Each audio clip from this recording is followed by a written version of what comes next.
C'était Sylvain Cossette à Rouge avec Pour toujours de son album Le jour d'après. Michel Lacasse est avec nous en studio. Michel, un beau bonjour. Ben, bon dimanche. Je suis contente parce qu'on va parler d'un sujet d'actualité, le pitbull, et je pense que tu as bien des choses à dire. Absolument, absolument. Hein, le pitbull qu'on a beaucoup vu dans l'actualité au cours des dernières semaines. Mais est-ce que c'est un chien qui est plus dangereux que les autres?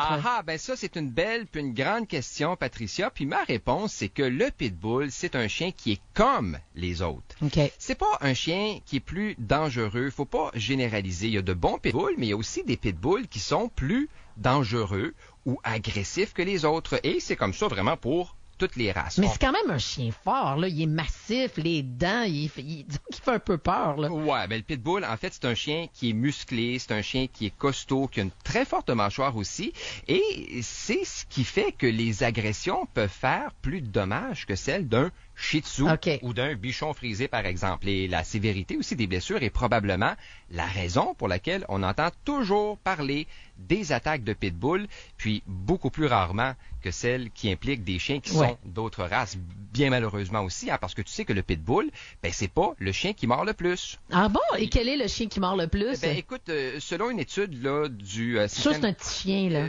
Écoute, selon il y a une étude du Système canadien hospitalier d'information et de recherche en prévention des traumatismes qui dit que des 50 races de chiens ayant déjà mordu quelqu'un, les races qui sont le plus souvent revenues sont le berger allemand, suivi de l'Épagnol Cocker, le Rottweiler et le Golden Retriever. Pour vrai? Moi, j'ai un Golden à la maison. Mais tu sais, on a entendu beaucoup cette phrase-là, il n'y a pas de mauvais chiens, il n'y a que des mauvais maîtres. Toi, qu'est-ce que t'en penses? Je pense que c'est la question qui tue. En fait, je te dirais, Patricia, que dans la plupart des cas, l'humain est responsable parce que l'humain influence plusieurs des comportements de son chien et que l'humain aussi le connaît très bien. Si on entraîne là, son animal avec les bonnes méthodes, si on répond à ses besoins, si on consulte aussi lorsque ça va pas bien, puis si on prend le temps de s'éduquer en tant que propriétaire, ben je pense qu'on fait nos devoirs. Par contre, là, je vais pas cacher qu'il y a aussi des chiens qui ont des comportements inadaptés en raison de différentes pathologies. Et là, je pense aux chiens qui ont des troubles neurologiques, des dérèglements hormonaux, des infections aussi. Mais ça, il y en a aussi chez l'humain. Absolument. Puis souvent, on s'en aperçoit trop tard, c'est-à-dire après une réaction ou une morsure. Puis je pense que le maître est pas toujours à blâmer dans ces circonstances-là. Moi, si un chien fait une otite que son propriétaire ne le sait pas, que je lui flatte une oreille puis que je me fais mordre, ben je peux pas vraiment pointer du doigt l'humain. C'est une agression liée à la douleur. Puis il y a bien des chiens qui auraient réagi de la même façon. Alors, on va pas faire euthanasier un chien pour ça. Ce serait vraiment stupide. Michel, je te garde avec moi. Tu m'as préparé un quiz de vrai ou faux. Ah oui! Et comme j'aime ça jouer, et que j'aime le côté ludique de la chose, prépare-toi. OK. Et préparez-vous. Tout de suite après Adèle. C'était Adèle à Rouge. Et on poursuit avec Michel Lacasse. On parlait de pitbull. Est-ce que je me trompe ou j'ai lu quelque part que la ville de Sherbrooke avait mis une nouvelle loi maintenant, ils acceptent les pitbulls sur leur territoire? Oui, absolument, absolument. Ça fait déjà un bon petit bout de temps, en fait. Donc, de ce côté-là, ça va bien, mais il y a quand même des villes qui ont des interdictions en ce qui concerne les pitbull.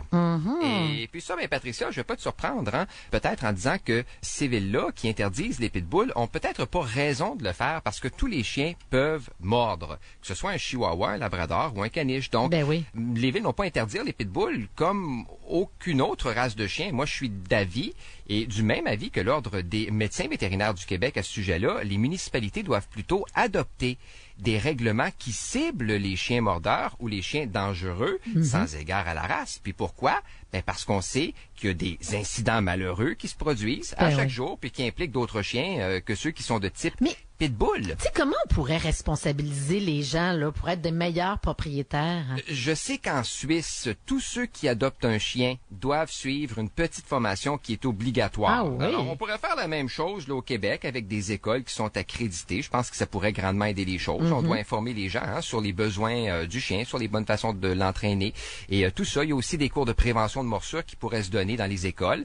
Je parle pas d'un cours qui dure 1 an, mais d'un petit 2 heures ou 4 heures par année. Oui. Ça permettra aux enfants de mieux comprendre les chiens, de savoir aussi comment interagir avec eux. Puis il y a les municipalités qui pourraient offrir des petites séances d'information.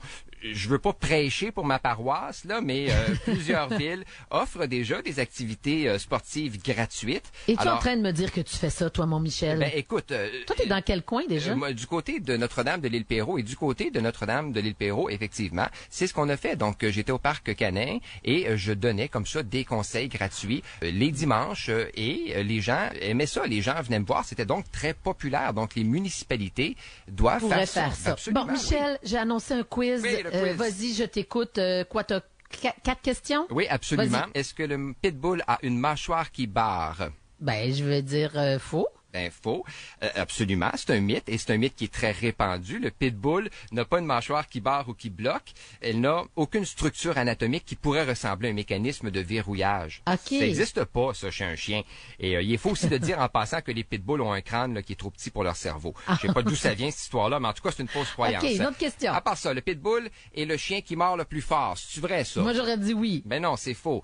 Il y a une étude qui a comparé la force de la pression de la morsure entre un pitbull, un rottweiler et un berger allemand, puis les résultats ont démontré que le pitbull avait moins de puissance dans la mâchoire que les deux autres races de chiens, mais il en demeure pas moins qu'effectivement, il y a une forte mâchoire. Et dernière question. Le pitbull a besoin d'un entraînement particulier, Patricia. Ben, je vais dire oui. Depuis tantôt, t'arrêtes pas de dire qu'il faut bien mais travailler avec est-ce qu'on a besoin nos de l'entraîner? Peut-être que c'est pas le chien, c'est peut-être le maître. Ben, en fait, le pitbull n'a pas besoin d'entraînement particulier. C'est pas parce que le pitbull est costaud qu'on l'entraîne avec des méthodes qui sont punitives, avec des colliers électriques ou même des colliers étrangleurs. C'est assez radical, mais tu sais, je comprends aussi que quand il y a des gens qui vivent des drames autour d'eux, ça, c'est des solutions qui pourraient être évidentes pour eux. Ouais. Ben, on opte toujours pour des méthodes qui sont basées sur le renforcement positif, sans force ni contrainte. C'est comme ça pour toutes les races de chiens. Je te dirais, on est en 2015, puis on se doit vraiment d'enseigner au lieu d'exiger. C'est beaucoup plus, comment je pourrais dire, psychodynamique. Bon, j'adore. On va finir ça sur ce mot de dimanche matin. Oui. Psychodynamique. Merci beaucoup, Michel. Ben, merci à toi. J'aime beaucoup. Je vais aller voir dans le dictionnaire et je te reviens. OK. Tout à l'heure, je vais vous parler des 5 albums.